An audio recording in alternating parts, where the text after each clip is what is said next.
Vendredi 24 octobre 2025, madame, monsieur, bonsoir et bienvenue à la dernière sortie d'actualité boulette pour la semaine sur Faire et Média. Marie-Gaëlle Villemé pour vous informer. Les pluies intenses de la tempête tropicale Mélissa ont causé la mort de plusieurs personnes à travers le pays. À Fontamara, un glissement de terrain a fait 2 morts et 1 blessé, tandis qu'à Marigot, un septuagénaire a été tué par la chute d'un arbre. Dans l'Artibonite, 5 blessés sont recensés après des inondations.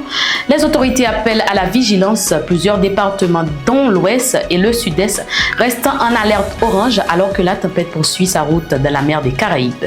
Concernant le même dossier, face au passage de la tempête tropicale, le ministère de la Santé publique et de la Population annonce la distribution de médicaments et de matériels médicaux dans plusieurs établissements de santé de la Grande-Osse, sur instruction du ministre Dr Bertrand Sinal. Les hôpitaux de Saint-Antoine, Ansdeno, Corail, Dame-Marie, ainsi que les centres de santé, Abricot et de Pestel, ont été approvisionnés et assurent la prise en charge gratuite des urgences durant le passage du système.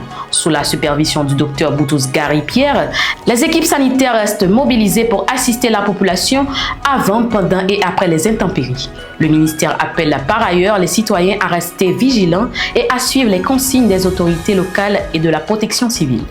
Le directeur général de la direction de l'immigration et de l'émigration, Antoine Jean-Simon Fénelon, affirme qu'un système de contrôle performant est en place pour surveiller les étrangers vivant légalement en Haïti.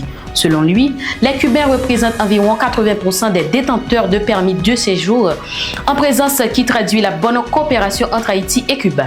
Le responsable souligne par ailleurs que la politique de visa du pays s'aligne sur les pratiques internationales, combinant exigence et transparence dans la gestion du flux migratoire. L'homme politique André Michel a vivement critiqué le Conseil présidentiel de transition dans un message publié sur son compte X. Selon lui, l'échec du CPT est total, pointant du doigt le scandale de la BNC, l'inaction du gouvernement, le manque d'investissement dans la police et l'armée, ainsi que la formule pléthorique du Conseil. Il estime que ces faiblesses ont conduit à une aggravation de la situation sécuritaire et humanitaire dans le pays. André Michel conclut en appelant les autorités et la population à tirer les leçons de cet échec pour éviter de répéter les mêmes erreurs dans la gestion de la transition. Par ailleurs, les autorités américaines avertissent que tout soutien aux gangs armés en Haïti, sur le territoire ou depuis l'étranger, ne sera plus toléré, visant notamment d'anciens responsables haïtiens et leurs enfants.